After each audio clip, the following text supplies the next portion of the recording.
Ce balado est propulsé par Kaleido, l'épargnitude qui en fait plus. Bienvenue dans l'univers à la hauteur de nos tout-petits. Je m'appelle Maggie Bélanger et cette semaine, j'aborde un sujet dont je trouve qu'on ne parle pas assez, la sensibilité des papas. Certains papas que je connais ont dit avoir eu de mauvais commentaires lorsqu'ils laissaient entrevoir leur sensibilité. Certains leur ont dit « Ah, c'est ton petit côté fille. Oh mon Dieu, t'es donc bien doux. » Mais pourtant, on n'arrête pas d'en parler du fait que c'est important de vivre, de prendre le temps de ressentir ses émotions. Alors, la sensibilité, ça en fait partie et ça peut tellement être un atout intéressant lorsqu'il vient le temps de connecter avec son tout-petit et également de communiquer avec le coparent. Alors, c'est ce dont on va discuter aujourd'hui avec un papa sensible, tellement assumé, Maxime Sarrazin, journaliste au 98.5 FM, avec Roxane Larocque, psychologue.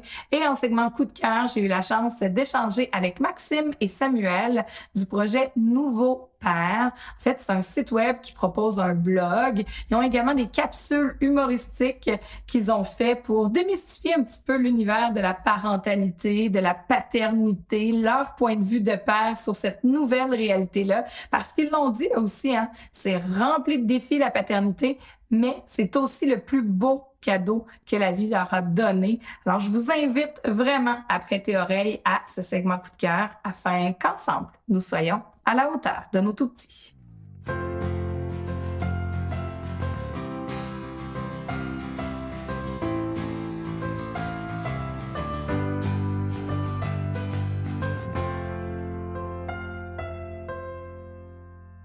Un papa sensible, c'est son petit côté fille, son petit côté braillard. Comment vous recevez ça? Bien, si je peux me permettre, moi, je vais t'avouer que dans la vie, je me considère comme un grand sensible. J'ai toujours été, mais j'ai toujours trouvé que c'est une charge positive dans ma vie de l'être, parce que j'ai appris à gérer cette émotion-là. J'ai grandi à une époque, moi j'ai 36 ans aujourd'hui, donc dans la fin des années 80, où on avait encore ce stéréotype-là que les gars, on n'avait pas le droit de pleurer. Puis pourtant, moi je veux dire, j'écoute un film, puis ma conjointe, que je salue d'ailleurs, va pouvoir vous le dire, mes enfants aussi. Moi j'écoute un film de Disney avec eux, il y a une passe touchante, j'écoute Le Roi Lion, je vois papa, je vois papa Mufasa qui meurt, automatique, les larmes coulent, c'est systématique. Et c'est comme ça, parce que quand j'entre émotivement dans une implication, automatiquement, ben, les émotions viennent. Puis je trouve que c'est une bonne chose. À partir de ce moment-là, il y a une notion de comprendre ces émotions, de les gérer. Puis la sensibilité, c'est ça aussi. C'est pas vrai qu'il y a des hommes qui sont insensibles. Il y a juste beaucoup d'hommes, je crois, qui sont pas capables de gérer leurs émotions. Puis ça, c'est là où on a à faire un bout de chemin encore. Parce qu'on dit aux hommes aujourd'hui, acceptez de les vivre, vos émotions. Mais je ne sais pas si on a encore la capacité de comprendre les outils pour bien les gérer. Comment les gérer? C'est difficile. Mais justement, toi, Roxane, en tant que psychologue, tu accompagnes bien des jeunes, mais tu vois aussi leurs parents. Pour un homme, avoir une sensibilité, c'est pas vrai que c'est de réduire ça à un côté fille. Non, je pense que tout le monde a un petit peu hâte qu'on arrête de genrer les émotions. Tu sais, c'est quelque chose, on est avec notre tempérament, c'est être soi-même. Après ça, ben, c'est un continuum. Il y en a qui sont plus sensibles que d'autres, mais que ce soit féminin ou masculin. Ce qu'on voit aussi, c'est que des papas qui accompagnent leurs fils, qui, eux, se sont pas fait dire ce message-là, mais qui, là, eux, voient les conséquences, puis justement, ben, vivez vos émotions. Mais t'as peu comment, là, qu'on fait ça, là? Si toute ta vie, on te dit qu'un homme, ça pleure pas, tu sais. Fait que ça, je trouve ça très touchant de voir les papas aussi se réparer dans la relation avec les enfants puis laisser le droit aux hommes qui s'en viennent d'être plus sensibles. C'est drôle, hein, parce que ce que tu expliques, c'est exactement ce que j'ai vécu dans ma vie. Je prends exemple sur mon père, que je salue là aussi. Lui a grandi avec un homme qui était banquier à l'époque, qui était plus âgé, vécu la Deuxième Guerre mondiale, le père de mon père. Donc, il y avait très peu d'interactions de charge émotive entre les deux. Mon père s'est pratiquement jamais fait dire « je t'aime », je crois, par son papa. Alors, c'est sûr que pour lui, la proximité ou la figure paternelle, ben, c'était une figure qui amenait du pain à la maison, puis qui amenait la capacité de manger. Mais on l'a un petit peu démonisé des fois aussi. Attends pas que ton père arrive, ben, c'est ça va brasser. Et c'était une figure d'autorité. Alors, c'est sûr que au début de ma relation paternelle, ben, ça a été ça un peu. Mon père, c'est une figure d'autorité. Oui, il y avait une certaine forme de câlin, mais les je t'aime étaient peut-être pas pas nécessairement toujours présent. Les gros câlins, ça s'est vécu sur le tard. Puis c'est à l'adolescence, lorsque j'ai grandi, puis qu'à un moment donné, il est rendu à 17-18 ans, moi, j'ai décidé que mon père, je le prenais dans mes bras, puis je lui donnais des becs. Mais tu viens de Et là, dire, tu l'as décidé. Oui, mais Il a été déstabilisé. Et ça a déstabilisé mon papa, mais C'est complètement. Puis là, à l'époque, c'était toujours la question de, mon Dieu, est-ce que mon fils va être homosexuel?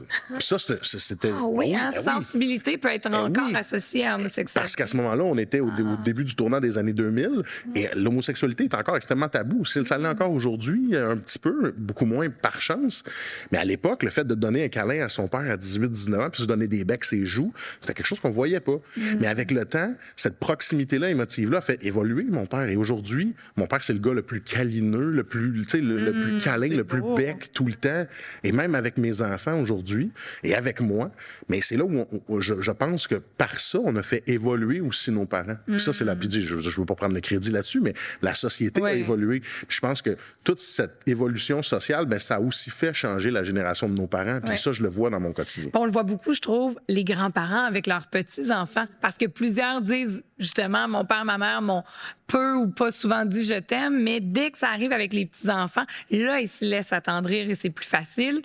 Et Roxane, est-ce que le fait de laisser aller sa sensibilité, de la démontrer, ça amène aussi d'accepter d'être vulnérable? C'est peut-être ça qui nous fait peur. Tout à fait. Tu sais, en psycho, on parle souvent des deux relations fondamentales, qui est la relation avec nous-mêmes puis la relation avec l'autre, tu sais, qui sont pas mal ce qui nous définit. Et effectivement, c'est quelque chose d'être sensible soi-même, la porte fermée ou dans la douche, parce que des fois, c'est un peu ce qu'on voyait, les papas qui attendaient la douche pour pleurer pour pas que ça paraisse trop, des choses comme ça. Mais là, tout d'un coup, de dire, OK, moi, je le sens comme ça puis je l'assume, c'est sûr qu'il y a un regard. Puis, comme tu le nommais tantôt, des fois, il y a un malaise. Donc, de tolérer ce malaise-là, d'exposer la vulnérabilité, c'est quelque chose d'extrêmement difficile à faire, difficile à assumer. En même temps, le bien que ça fait, je pense que tu viens de le témoigner, tu sais, ça libère. Puis tu sais, souvent, puis tu donnais l'exemple des grands-parents, moi j'entends, ben oui, mais pourquoi il l'a pas fait avec moi? C'est comme, tu sais, il arrive avec mon enfant puis il l'embrasse. J'aurais aimé ça que mon père me dise je t'aime. Mais au personnel, mais dans le bon sens. C'est-à-dire qu'ils vous ont vu aller avec vos enfants, ils vous ont vu, il a reçu ton câlin qui l'a rendu malaise. Fait que, hey, ça goûte bon, ça, j'en veux plus. Mais en même temps, j'allais dire personnel dans le sens où ça peut être nommé de dire « Ah, j'aurais aimé ça quand j'étais petite ». On peut s'en faire un maintenant, mais malheureusement, on peut pas non plus revenir dans le passé. Là. Donc, ça peut peut-être nous amener à calmer une de nos propres blessures. Tout à fait. Puis effectivement, pas personnel dans le sens que c'est vous qui méritez pas l'amour, cette génération-là. C'était vraiment pas ça. Et on parlait justement d'autorité tantôt. Hein? L'espèce de père, là, attends pas que ton père arrive, ça va brasser. On le sait que c'est de moins en moins vrai. On essaie vraiment d'établir l'équilibre. Mais est-ce que vous voyez encore ça véhiculé comme mythe qu'un père sensible devient donc un père mou et non autoritaire? Non, absolument pas. Mais je suis une drôle de bébite, moi, tu vas dire, parce que autant j'ai cet élément-là d'émotivité, de sensibilité qui est extrêmement présente. Moi, à tous les instants, je veux dire à mes enfants que je les aime. C'est à tous les jours, puis c'est des câlins, puis je t'aime gros comme l'univers, puis pour moi, c'est important de le nommer, mais ça va pas au-delà non plus de la question de la discipline. Pour moi, le cadre au niveau de l'enfant est extrêmement important. Alors, pour moi, de définir ce cadre-là, puis qu'il soit, sans être trop strict, mais bien défini, est hyper important. Fait que c'est sûr que d'un côté, puis je regarde ma conjointe, qui, elle, des fois, le cadre est un petit peu plus bubbly, tu sais, puis c'est correct. Sauf que dans notre gestion de couple, notre gestion familiale, c'est sûr que moi, il est assez clair, puis les limites sont toujours à la même place. Fait que les enfants savent qu'à l'intérieur du cadre, amusez-vous, papa, il se fâchera jamais, puis il te mettra pas en réflexion ou en retrait parce que ça marche pas, mais quand ça sort du cadre, ben, là, il y a un temps de retrait, puis il y a une nécessité de discipline. Et dans ma gestion familiale, puis la façon que j'éduque mes enfants, c'est toujours en rétrospect aussi d'arriver. Mon fils a 3 ans, il va avoir 4 ans prochainement. Mais il y a une notion de dire, regarde, t'es sorti du cadre, ça fonctionne pas. Tu vas aller te faire un temps d'arrêt, tu vas aller réfléchir quelques minutes. Normalement, j'y vais 1 minute par année d'âge, là. On essaie d'y aller comme ça. Puis après, on se reparle. Viens me voir. Pourquoi je t'ai mis en retrait? Ben, j'ai pas écouté les consignes, papa. J'ai pas été gentil. J'ai tapé ma sœur. D'accord. Pourquoi? Est-ce qu'on a le droit de faire ça? Ouais. Non. Puis d'en parler, d'expliquer la raison du pourquoi. Pourquoi j'ai fait ça? À l'époque, nous, on se faisait mettre en réflexion, il n'y avait jamais d'explication. Et moi, je me suis révolté quand j'étais jeune de me faire dire, va en réflexion. Pourquoi? Parce que. Ça, pour moi, ça me révoltait. Ouais, ça me mettait hors de moi, puis je ne pouvais pas gérer ces émotions-là. Ouais, Alors, moi, je me suis donné un point d'honneur de dire, oui, je vais mettre mes enfants en réflexion parce que c'est important, mais je vais leur expliquer pourquoi. Et puis c'est comme ça dans la société. Il y a des conséquences pour les actions, il faut que les enfants le sachent. Mais donc, pour tes enfants, le fait que tu sois capable de pleurer devant un film de Disney ne te discrédite pas au moment d'appliquer la discipline. Au contraire, je pense qu'ils savent que mon émotion est vraie. Alors, du moment où je suis fâché, puis sans nécessairement mettre à hurler, puis je vais taper dans les murs, c'est pas ça l'objectif. Mais si j'ai besoin de lever un petit peu le voix pour dire « Hey, là, c'est assez », mais ils vont comprendre que j'ai pas besoin d'aller plus loin. Parce que, viens me voir, là, tu t'en vas en réflexion, puis c'est assez. J'ai pas besoin d'hurler, là. Parce que l'émotion, elle est vraie. Puis, tu sais, je suis moi en tout temps. Fait que si je t'émotive, j'ai le goût de pleurer, ben ils savent que c'est genuine en anglais, là, c'est authentique. Alors, c'est ça. Mais s'il y a une réflexion, il y a quelque chose qui sort du cadre, puis ça fonctionne pas, ben c'est aussi authentique. Fait qu'à ce moment-là, ça fait juste une relation qui est plus vraie. Est-ce que, justement, Roxane, de ton côté, tu dirais que c'est un mythe encore qu'on entend, le père qui a peur peut-être d'être trop sensible, d'être mou, mais qu'à l'inverse, ça nous rapproche de qui on est et nous rend encore plus beau parce qu'on est authentique? Oui, tout à fait. Puis, mais tu le nommais bien aussi, c'est d'être l'authenticité, mais l'enfant, c'est une éponge. Là. Fait que si tu écoutes ton film, tu as le goût de pleurer, mais là, tu commences à être mal parce que tu es un gars, puis un gars, ça pleure pas. Puis l'enfant sent quand même quelque chose, mais il sait pas, il n'y a pas de mots mis là-dessus, surtout en bas âge. Mais là, de dire, hey, il se passe quelque chose, je suis triste. Ah, papa aussi, il verse une larme. Mais il n'est pas en détresse, il n'est pas en train de péter une coche, il est juste comme en train de vivre une émotion que je vis moi aussi. Fait que dans ce sens-là, je trouve que ça peut être très réconfortant, très sécurisant pour les enfants. Puis c'est autre chose, la discipline. C'est ça, des fois, je trouve qu'on fait des amalgames, tu sais, mais on a le droit d'être triste devant un film et quand même porteur du cadre parental. Tu sais, pour moi, ça va pas en incohérence. Non, puis parallèlement à ça, ce qui est drôle, c'est qu'arrive une situation comme ça où on va pleurer dans un film. Mon fils n'a pas nécessairement la même émotion parce qu'il lui a pas la compréhension globale que moi, je vais avoir comme adulte, mais il me voit pleurer, puis il fait « Papa, tu es triste. » Puis là, il vient me faire un câlin, je vais te consoler. Parce qu'il sait que quand lui est triste, moi, je suis là pour lui faire un câlin puis venir le consoler. Alors là, il prend de son côté, il développe de l'empathie parce qu'il voit que j'ai une émotion puis il a envie de m'aider à gérer cette émotion-là. Fait que je trouve qu'il y a un partage d'empathie puis une partie de sympathie aussi à travers de ça, mais ça aide aussi, je pense, les enfants à gérer mieux leurs émotions parce qu'on accueille les nôtres. Tout à fait, puis ça apporte de la souplesse. C'est-à-dire, c'est pas quand quelqu'un meurt, c'est triste, oui,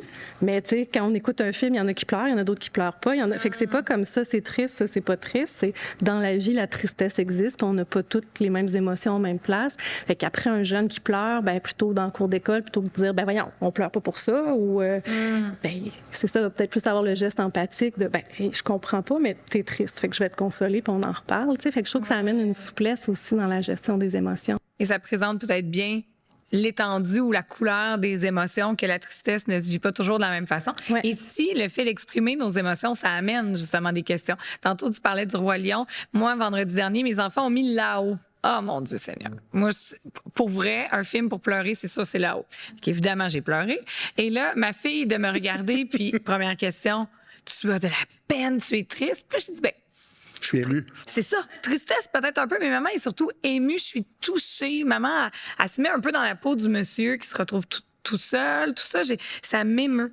Puis là, elle m'a posé des questions, justement. Être émue.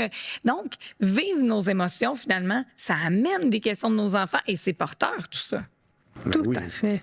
Tout à fait. Puis je pense que des fois, on se tourne beaucoup vers les outils, puis c'est super, là, les livres des émotions, puis j'en lis à mes enfants aussi, mais il n'y a rien qui remplace ces moments-là où la question, elle arrive, elle se vit, là, puis maman, puis là, OK, ouais, puis là, on ajoute des nuances, puis et ça marque les enfants, puis souvent, après, on n'a pas besoin d'en reparler ou de relire des livres où eux le demandent, tu sais, puis c'est comme... On apprend à les suivre là où ils sont là-dedans, tu sais, où ils en sont, puis à co-construire ensemble, parce que probablement que toi aussi, ça t'a fait te mettre en observation, ben ouais, non, je suis pas triste. Ben En tout cas, puis là, on met nous-mêmes des mots sur nos émotions. Et ça, c'est un très bel exemple pour eux. Là. Mais quand même, je pense pour les enfants aussi, il y a beaucoup de didacticiel aussi sur les émotions. Ouais. Ah, ouais. Je prends mon fils est un amateur, je ne veux pas faire de publicité gratuite, mais les livres de petits loups qui sont comme vraiment très populaires ces temps-ci. Oui. Il y a beaucoup de gestion émotive là-dedans. Ma fille, qui est un peu ma belle-fille, en fait, qui a grandi, elle, avec les floups, c'est un peu la même chose à l'époque. Elle a grandi où on gère certaines émotions, certaines actions. Puis je prends un film comme Inside Out de Disney, qui voit justement l'éveil des émotions chez l'enfant. Bon, c'est sûr que c'est un film, il faut le prendre comme tel, mais je trouve ça intéressant parce que ça permet aux enfants de se dire, il y a colère, il y a dégoût, il y a joie, il y a tristesse. Ils peuvent les nommer au moins déjà. Il peut dire, voilà, puis tu sais, mon fils, des fois, va être fâché, va dire, papa, je suis en colère. C'est bien aussi, bon, là-dedans. Et pourquoi? Puis là, c'est le fun parce qu'on peut dire, pourquoi? Puis tu vois, là, je peux te faire sourire. Tu vois, ta colère, elle est partie. C'est vrai, papa, la colère, elle est partie. Mais c'est drôle. Fait qu'au moins, ça met des images sur ce qu'ils vivent puis ce qu'ils comprennent à intérioriser tranquillement. On a parlé au début aussi un peu des mythes, des stéréotypes entourant la sensibilité chez les pères. Mais un père qui écoute l'épisode aujourd'hui puis qui il se rend compte que justement, là, il y a beaucoup d'émotions, mais il ne sait pas nécessairement comment les gérer parce que malheureusement, il n'a peut-être pas eu la chance d'avoir ces outils-là et de développer ça. Comment on peut l'amener? Comment on peut l'accompagner? Qu'est-ce qu'on peut faire comme geste? Parce que c'est pas tout le monde qui est à l'aise de dire « Moi, j'ai un problème », même à sa conjointe, de dire « Hey, moi, la gestion des émotions », parce qu'ils veulent pas se montrer vulnérables. Mais tu sais, je peux prendre la balle au bon. Moi, je l'ai vécu sans tomber dans ma vie personnelle trop, mais j'ai vécu un épisode où j'ai eu besoin d'aller chercher, de consulter, d'aller chercher de l'aide, une relation amoureuse qui a périclité puis qui m'a causé beaucoup de douleur. Puis parce que je me suis dit, j'ai pas envie de faire vivre éventuellement le ressentiment que j'ai de cette relation-là à quelqu'un d'autre. Puis je vais aller en parler, puis je vais essayer de boucler la boucle là-dessus, puis sur les enjeux que j'avais à vivre avec moi-même.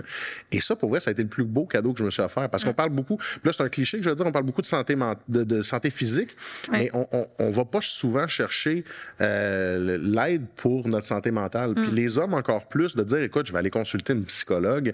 C'est encore une psychoéducatrice ou une intervenante sociale. Mais c'est ça, exact. Donc, d'aller chercher de l'aide, des fois, puis c'est pas juste une question de se mettre vulnérable, mais de dire, j'ai pas tous les outils. Tu sais, je veux dire, moi, dans la vie, j'ai étudié pour devenir enseignant, puis ensuite pour devenir journaliste. J'ai pas étudié pour devenir psychologue. Non. Oui, j'ai un background de psychologie un peu en enseignement, puis c'est le fun, ça me permet de comprendre certaines choses, mais je suis pas psychologue. Non. Alors c'est sûr que d'aller voir quelqu'un qui va pouvoir m'outiller pour m'aider à gérer certaines situations, mais ça me permet de devenir une meilleure personne et d'être mieux outillé pour gérer la suite des futurs obstacles, parce que des moments difficiles, on en vit tous. Ah oui. Mais puis, ça fait partie de la vie, ça nous fait grandir. Mais il faut accepter qu'on n'est pas omniscient puis qu'on ne détient pas toute l'information. Puis que si on peut s'outiller puis aller chercher du bagage en grappillant à gauche et à droite avec des intervenants qui sont là pour ça, bien, c'est là où on devient... Puis c'est sûr que l'accès à un psychologue, là, on parle d'autre chose, c'est plus difficile, c'est complexe. Mais en même temps, il y a énormément d'outils d'aide sociale qu'on peut prendre et qui nous sont donnés. Alors, ne serait-ce que de grappiller un peu à gauche et à droite et de parler, de s'ouvrir, souvent, ça va amener à de l'aide. Le problème, c'est de rester ancré ça en soi puis de se dire que peu importe ce qui va arriver, il n'y a rien qui va changer. Là, ça, je pense que c'est ça qui est problématique. Mais j'ai aimé aussi ton exemple. Tu as dit, j'ai vécu une situation, j'ai demandé de l'aide, mais ça ne veut pas nécessairement dire non plus qu'on va avoir besoin de soutien et d'accompagnement pour le reste de notre vie. Parfois, on peut aller chercher, j'imagine, Roxane, quelques outils, on les ajoute dans notre sac à dos, on fait un petit bout, puis là, à un moment donné, la vie va peut-être nous envoyer autre chose, puis là, on verra à ce moment-là ce qui sera à faire. Tout à fait. On n'est pas obligé d'être en psychanalyse 10 ans, là, si on se rend compte que vous pouvez le faire, ça vous tente. Mais il y a plein, c'est ça, je pense qu'il y a plein de types de services. On nommait tantôt psychologue, oui, mais psychoéducation, les ressources communautaires aussi. Donc, il existe plein de choses. Donc, je pense que juste de faire différent, plutôt que de le garder en dedans, puis que ce soit texter à un ami, c'est pas un psychologue, mais c'est quand même différent, puis c'est quand même, hey, sais-tu, je pense que ça va pas, tu sais, c'est ça, envoyer un texto, de parler à quelqu'un, d'aller dans un organisme. C'est pas obligé, c'est pas tout le monde qui est prêt à consulter tout de suite non plus. Et dans le contexte actuel, bien, on sait que des fois, on veut de l'aide, mais il n'y en a pas nécessairement. Fait que si vous pouvez ne pas attendre d'être au bout du rouleau, ça, c'est aussi... Non, mais j'aime ça beaucoup. Si on sent déjà que il se creuse vraiment comme une tranchée entre nous et nos émotions, par exemple. Puis là, ça commence à nous déranger. Mais avant d'être totalement dysfonctionnel et là, de demander de l'aide qui est comme pour hier, dans le fond, puis on sait que les ressources de notre système sont limitées. Donc, de peut-être déjà au moins faire des recherches, essayer de trouver quelqu'un parce qu'il pourrait y avoir certains délais, là. Tout à fait. Puis on parle beaucoup, on commence à parler heureusement plus de prévention, c'est-à-dire pas obligé d'attendre d'avoir, là je mets ça à l'extrême, mais des idéations suicidaires ou pas, de penser être en dépression. Ça arrive qu'on se rend là puis qu'on l'a pas vu venir, puis c'est bien correct aussi. Mais quand on sent que, coudonc, ça file pas, ou juste c'est ça, des fois, d'aller dans un regroupement. On sait que ce que la recherche nous parle, c'est qu'avec les papas, les mamans, souvent, ils ont besoin d'être regroupés, ils jasent et finalement, ils vont faire une activité. Mais pour aller recruter les papas, tu pourras je mets la théorie à l'épreuve ici, mais c'est plus, faites une activité, souper, pizza, bière. Après ça, ils vont se parler, puis ils vont être prêts à se parler, mais ça passe par l'action. Fait que je pense que collectivement aussi, on a à bâtir des services qui sont faits pour les hommes, par les hommes. On se questionne beaucoup en ce moment. Qu'est-ce qui fait que les papas sont pas présents, par exemple, dans les ressources périnatales? C'est tous des groupes donnés par des femmes. Souvent, les femmes sont en congé de maternité. Donc, tu sais... Pour des femmes, à des horaires qui conviennent aux femmes. Donc, exactement. Tu sais, fait que c'est un peu... Moi, je pense qu'il y a une responsabilité individuelle, mais il y a une responsabilité collective aussi. De faire le balado aussi, d'entendre la voix d'un homme, déjà, ça va peut-être sonner une cloche pour quelqu'un. Mais tu sais, si je pense à un principe où on est dans la parentalité, là, je vois ça aussi, l'optique de notre santé mentale d'hommes et de parents. Je pense que si on en prend soin, on finit par aussi prendre soin de nos enfants. Parce qu'en étant la meilleure version de nous-mêmes, on devient aussi la meilleure version du parent pour nos enfants. Et on donne aussi, je pense, à nos enfants la meilleure... la meilleure la meilleure vision possible de ce qu'est un bon parent.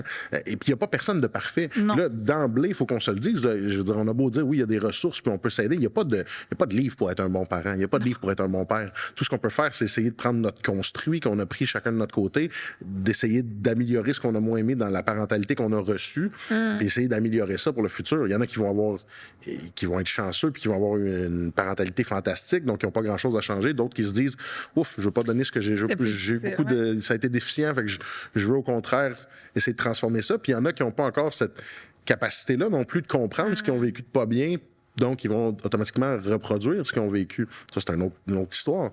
Mais je pense que si déjà on prend conscience que en prenant soin de nous, on prend soin aussi de nos enfants, ça va nous on donner grandit. Envie. Puis, tu sais, on a une société qui dit « Prenez soin de vos enfants, travaillez, prenez soin de vos enfants, travaillez », mais jamais on dit...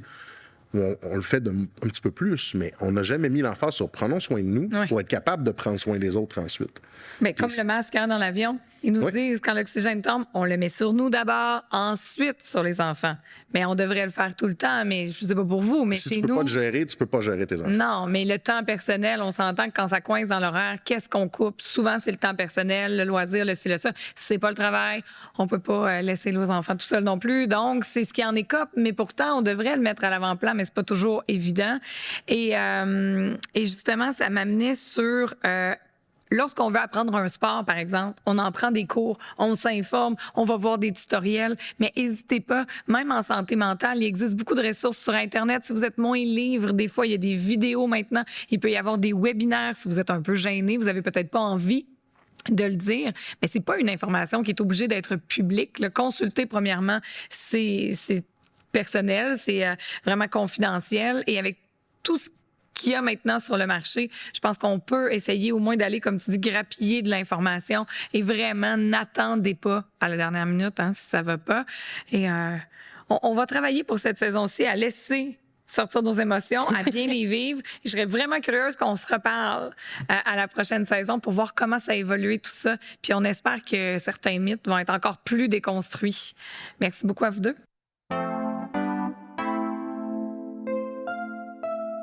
Bonjour, messieurs. Merci d'avoir accepté mon invitation. Merci à toi. Merci. D'abord, je voulais savoir pourquoi avoir voulu, étant deux jeunes pères, créer ce projet-là avec humour, avec légèreté. En quoi, pour vous, c'était important de le faire? Bien, l'idée est venue en 2018 par un beau hasard de la vie. Maxime et moi, qui sommes de grands amis d'enfance, on a appris qu'on allait devenir père en même temps. Oh. Nos blondes ont accouché à quelques semaines d'intervalle. Et à ce moment-là, on observait ce qui se faisait sur le web. Il y avait énormément de blogs et de sites pour les mamans, faits par des mamans. très, très peu étaient faites par des pères pour des pères. On est deux passionnés d'écriture, d'humour, donc on a décidé de lancer ce projet-là un peu naïvement en 2018. 5 ans plus tard, c'est devenu, bref, un blog, c'est des anecdotes partagées sur les médias sociaux, c'est des capsules vidéo qu'on a réalisées avec le ministère de la Famille, puis de temps à autre, on est invité à parler de paternité aussi dans les médias bref. Mais l'idée, c'était vraiment d'offrir une plateforme différente qui rejoint davantage les pères que ce qui était disponible sur Internet. Ouais. Il y avait, je renchérirais, parce que c'est ça le but d'être deux, il faut se bonifier un l'autre, mais c'est exactement, c'était un univers de moment qu'on voulait exister puis donner une voix aux pères dans cette espèce d'océan de mer. Puis il y avait aussi, je trouvais qu'on voulait, je me souviens que notre motivation, là, on retourne il y a 4 ans et demi, 5 ans, on voulait créer quelque chose de très positif autour de la parentalité. Je me souviens qu'il y avait un discours, tu sais, nous, c'était le plus beau moment de notre vie, c'était on souhaitait plus que tout avoir des enfants, avoir une famille, puis le discours était souvent teinté de trucs un peu négatifs, de, tu sais, l'équilibre de la vie, puis tu vas faire des deuils, puis tu vas arrêter de ta vie sociale, puis il y avait beaucoup de discours qui nous rejoignaient pas, puis on trouvait ça triste presque, là, que la plus belle chose de notre vie soit liée à plein de commentaires qui ne nous convenaient pas. Fait qu'on voulait créer une espèce de plateforme où la parentalité est positive, c'est un angle qui est humoristique, c'est un ton qui, tu sais, oui, on aborde la fatigue, puis le déséquilibre, puis tous les autres défis de la parentalité, mais toujours avec un angle de, hey, on parle quand même du plus beau projet de notre vie, là. Fait que oui, il y a des défis dedans, mais on est positif, tu sais. Effectivement, ça rejoint vraiment, je pense, la mission même du balado parce que c'est vrai qu'on est rempli de défis, mais ça demeure la plus belle chose de notre vie. Et là, je vous amène à parler un petit peu plus de sensibilité parce que, vous l'avez dit, vous êtes des papas impliqués, ça demeure la paternité, le plus beau cadeau de votre vie. Mais en même temps, dans vos capsules, j'essaie que vous passez beaucoup, beaucoup par l'humour pour envoyer des messages. Est-ce que vous avez l'impression que même encore en 2023, si on veut aborder des sujets de fond avec les pères, comme par exemple la sensibilité, on doit y ajouter une petite touche d'humour pour que ça passe bien parce que ça confronte encore? Ben, je pense que l'humour, que ce soit pour les hommes ou pour les femmes, l'humour a toujours été un puissant véhicule pour passer effectivement des messages sociaux. Souvent, effectivement, ça enlève une certaine lourdeur au message, ça ouvre les oreilles, puis ça permet effectivement d'aborder des sujets qui sont plus sensibles, sont plus difficiles, puis pour lesquels les gars seraient peut-être moins ouverts au départ. Fait que, oui, je pense que c'est un merveilleux véhicule, puis ça nous rejoint aussi dans la vie. On est des gars qui aiment rire, qui aiment faire rire. Fait que pour nous, c'était naturel de passer par cette voie-là, mais oui, clairement, je pense que ça peut ouvrir plus facilement la discussion avec des gars qui, autrement, ne changeraient de poste et n'écouteraient peut-être pas. Tout à fait. Puis tu sais, en fait, je trouve que c'est une clé, une alternative qu'on a la chance d'avoir, de passer par l'humour pour après ça toucher d'autres sujets plus difficiles. Fait que je vois pas de problème à ça, en fait. Là. Au contraire, si ça permet d'avoir l'écoute, l'attention, puis de mener les gars puis les pères vers des réflexions, passons par l'humour. Tu sais, le véhicule qu'on utilise, on s'en fout un peu, c'est la destination qui est importante. Puis au-delà de l'humour, je pense que l'interlocuteur, tu sais, je pense que le fait que ce soit des gars qui parlent de parentalité et de paternité, ça change aussi. Parce que naturellement, souvent, quand on va écouter, je sais que dans votre balado, Meggy, vous faites un effort pour inviter des pères, puis je le souligne, c'est parfait, mais naturellement, partout, dans tout ce qu'on va lire, les spécialistes sont des femmes, les gens qui prennent la parole sont des femmes. Fait que c'est clair que ça rejoint moins les pères naturellement. Fait que d'avoir des gars qui parlent avec un ton léger, effectivement, plus humoristique, je pense que c'est efficace là, pour ouvrir la discussion. Oui, c'est clair. Mais là, aujourd'hui, le thème de l'épisode, c'est la sensibilité de papa. Puis, on s'est parlé quelques minutes avant d'enregistrer, puis vous me disiez que vous étiez deux grands sensibles. Est-ce que vous sentez que vous êtes capable de vous laisser aller dans votre sensibilité, puis même de l'aborder, cette question-là, avec, par exemple, votre entourage, vos amis de gars, tout ça, sans qu'il y ait un certain malaise, ou vous sentez qu'il faut toujours mettre une petite joke, on dirait, pour que ça passe? Je pense qu'on est... moi, je suis un grand sensible, puis ça ne me gêne pas de pleurer en avant d'autres gars, puis je suis très à l'aise avec ça, là, mais probablement qu'il y a 10 ans, peut-être qu'avoir des enfants, ça m'a mis en confiance, puis honnêtement, le jugement des autres, je m'en fous beaucoup plus aujourd'hui qu'il y a 5 ans. Mais c'est clair qu'on n'est pas délivré complètement du modèle traditionnel du père qui est solide puis qui pleure pas. T'sais, on est encore conditionné par ça, mais je pense que ça change tranquillement. Puis moi, j'invite les gars à communiquer sur leurs émotions. Puis pour moi, puis peut-être que la paternité est une porte justement vers ça, vers ses émotions, puis vers la communication là, de sa sensibilité. Puis, on en parlait dernièrement, Samuel, puis je trouve qu'on est vraiment dans une génération de transition où on vient d'un modèle familial plus traditionnel. Tu sais, on a grandi il y a 30 ans, on est né dans un modèle qui a vraiment beaucoup évolué. Puis ce qu'on veut donner à nos enfants aujourd'hui, mais moi, un des outils que je veux que mes enfants aient, c'est un accès à leurs émotions, une capacité de communication, être capable de faire de l'introspection. Je veux que mes deux petits gars qui sont à la maison aient ça. Fait que c'est le modèle que je veux leur donner, mais c'est pas le modèle que j'ai eu dans mon enfance. Fait que les pères ont le défi d'être des modèles qu'ils n'ont peut-être pas eu. Il y a vraiment un défi supplémentaire pour notre génération de pères qui veulent s'impliquer.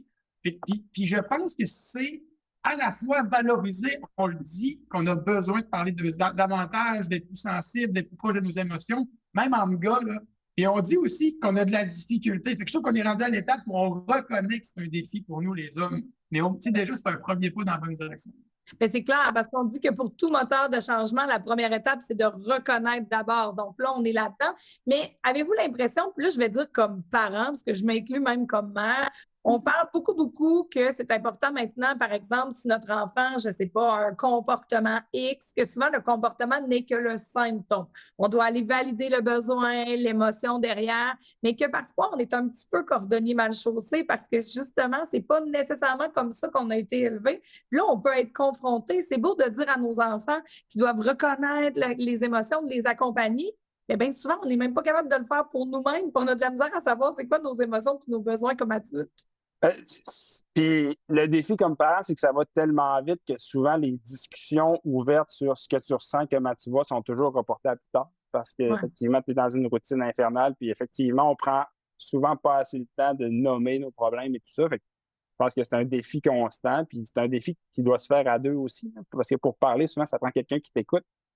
Si tu as de la chance, tu as un bon réseau et tu peux parler avec ton entourage, mais souvent, les gars, les études qui ont sorti là-dessus, les gars ont moins un grand réseau ont souvent un grand réseau d'amis, mais parlent beaucoup moins de famille, parlent beaucoup moins de leurs émotions avec leur réseau. Souvent, naturellement, les mères vont avoir des discussions beaucoup plus ouvertes avec leur entourage là-dessus, avec leurs amis. C'est moins le cas pour les gars. Fait que de se bâtir un réseau avec qui on peut parler, le projet de Nouveau Père, c'est banal, mais ça fait en sorte que moi puis Max, toutes les semaines, on va parler de nos réalités familiales ensemble. Fait que ça a, par la bande, créé cette discussion-là. Je pense que c'est important que les gars aient aussi cet entourage-là avec qui ils peuvent parler puis avec qui ils peuvent nommer comment ils se sentent au quotidien. Puis ventiler aussi, hein, parce que là, on parle de nommer comment on se sent. Puis est-ce que vous avez l'impression des fois qu'on attend un peu d'atteindre la limite pour le nommer? Apprendre à nommer ses émotions, ça peut être aussi quand ça va bien. Hey, je suis vraiment contente. On dirait que des fois, on essaie un peu d'être neutre. On ne veut pas trop attirer l'attention ni d'un bord ni de l'autre. Ça fait qu'on nomme pas non plus les bons coups. Non, clairement. Puis justement, c'est pas juste une soupape là, de parler de famille avec ses amis, avec son entourage, avec sa conjointe. Puis, ce dialogue-là continue, puis de mettre la famille au centre des discussions, c'est bon aussi pour la valorisation, c'est bon pour il y a des conseils qui sont donnés, il y a une richesse là-dedans qui va bien au-delà de juste ben là, je suis fâché, j'en ai plein, il faut que je me vide. C'est pas juste ça. Au contraire, des fois, ça permet de renforcer son rôle de parent. Ça permet de donner la tape dans le dos à d'autres parents de notre entourage qui ne l'ont pas assez souvent. Moi, j'ai plein d'excellents parents autour de moi, j'ai plein d'excellents pères autour de moi, puis souvent, on ne se donne pas la chance, puis on ne se donne pas le dialogue pour se dire qu'on est bon un l'autre. Mais quand on est bon au hockey, on se le dit. Puis quand on est bon à la job, dès qu'on a une promotion, ça, là, c'est sûr qu'on va se le dire. Mais être un bon père, il faut le valoriser comme les autres choses. C'est vrai. Avez-vous l'impression des fois que ça peut être justement encore un peu mal vu dans le sens où, on l'a nommé tantôt, la parentalité, ça vient avec plein de défis, qu'on dirait que d'assumer que, hey, chez nous, ça se passe bien. Mais des fois, on a l'impression que les gens vont dire, ah, ben là, bon, regarde l'autre, le parfait ou la parfaite, ou bon, c'est ça, eux autres, ça va toujours bien. Quand dans le fond, c'est pas ça. On veut juste comme nommer ce qui va bien parce qu'on le sait pas, mais dans 3 heures, ça peut exploser parce que les bas étaient pas de la bonne couleur, là. Oui, absolument. C'est effectivement toujours un questionnement parce qu'on a toujours tendance à se comparer à l'autre. Fait qu'effectivement, quand on parle que ça va mal, on a peur d'être jugé parce que ça va mal dans notre famille. Quand on dit que ça va bien, on a peur d'envoyer, de faire suer les autres avec notre bonheur.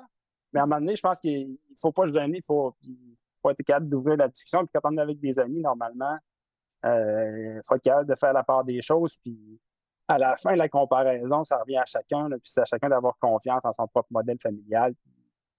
Je pense qu'on ne peut pas toujours se soucier de l'effet qu'on fait chez les autres en parlant de notre famille. Non, puis je trouve que la toile de fond, que ça aille bien ou que ça aille mal, c'est que c'est fragile, là, en fait. Dans un concept de famille avec des enfants, des humains puis des relations, c'est pas parce que je te dis que ça va bien aujourd'hui que demain matin, il n'y aura pas une explosion, que ce ne sera pas le chaos, puis les routines, puis les enfants, ça se désorganise, des adultes, ça se désorganise aussi. Ah oui. Il y a quelque chose là-dedans où, à partir du moment où je trouve qu'on doit se donner la chance de dire que ça va bien quand ça va bien, sans avoir l'impression qu'on dérange tout le monde, parce que au contraire, on sait tous que c'est fragile et qu'on peut l'échapper. Fait que je pense que ça, c'est avec des podcasts comme ça, puis c'est en donnant la parole à des pères, mais à des mères, puis il faut juste mettre la famille au centre des discussions en général. Je trouve vraiment qu'il y a des beaux gains à aller chercher là-dedans. Tout à fait. Puis en terminant, messieurs, bon, vous l'avez dit, vos enfants là, sont rendus à 4 ans et demi, 5 ans. Vous êtes des gars sensibles. Qu'est-ce que vous avez l'impression que ça apporte peut-être, le fait que vous démontrez votre sensibilité? Avez-vous vraiment l'impression, je sais que vos enfants sont encore petits, mais que, par exemple, que vous soyez sensible, que votre conjointe le soit ou le soit moins à certains moments, que ça amène comme une espèce de revers à la médaille et que pour vos enfants, ça les nourrit quoi, de deux modèles différents? Avez-vous déjà pu faire certaines observations qui vont évoluer dans le temps? Là, ça, je comprends bien. Moi, déjà, mes enfants, quand ils se mettent à pleurer, je sais qu'ils peuvent se tourner autant vers papa que vers maman, puis c'est déjà établi comme ça, puis c'est un modèle que je veux préserver. Puis, ultimement, quand ils vont grandir, moi, je souhaite que mes adolescentes, mon adolescent, quand il y aura des problèmes, ben, ils puissent m'en parler aussi, parce qu'ils savent que je vais être ouvert, puis qu'on va avoir une discussion sur nos émotions, puis sur n'importe quoi, puis la porte va toujours être ouverte. Fait que je pense qu'en cultivant ça dès l'enfance, ben, on va maintenir ça dans le temps. Puis je pense que c'est extrêmement riche d'avoir 2 parents sur qui on peut compter pour parler de notre vie sans gêne puis sans tabou. Fait que c'est vraiment un modèle que je souhaite préserver dans le temps. Puis j'ajouterais aussi cette sensibilité-là, là, elle facilite le partage des tâches liées aux soins des enfants. C'est toutes les tâches, justement, de endormir, réconforter, bercer, les petites discussions. Fait que quand le père est apte à faire tout ça, mais le partage des tâches est beaucoup plus simple que quand c'est sûr que c'est la mère qui va faire les routines de soins pendant que le père fait la vaisselle. Ben, si c'est ça pendant 6 mois, ben, c'est là qu'il y a une accumulation, qu'il y a peut-être un débalancement parce que la pelouse, c'est moins, ça ne t'empêche pas de dormir le soir, mais des enfants, des problèmes, puis des mamans qui crient tout le temps, la charge mentale, elle vient un peu de là aussi. Là, Ouais. Fait que c'est ça. Je pense que c'est bon pour l'équilibre d'avoir des pères plus sensibles.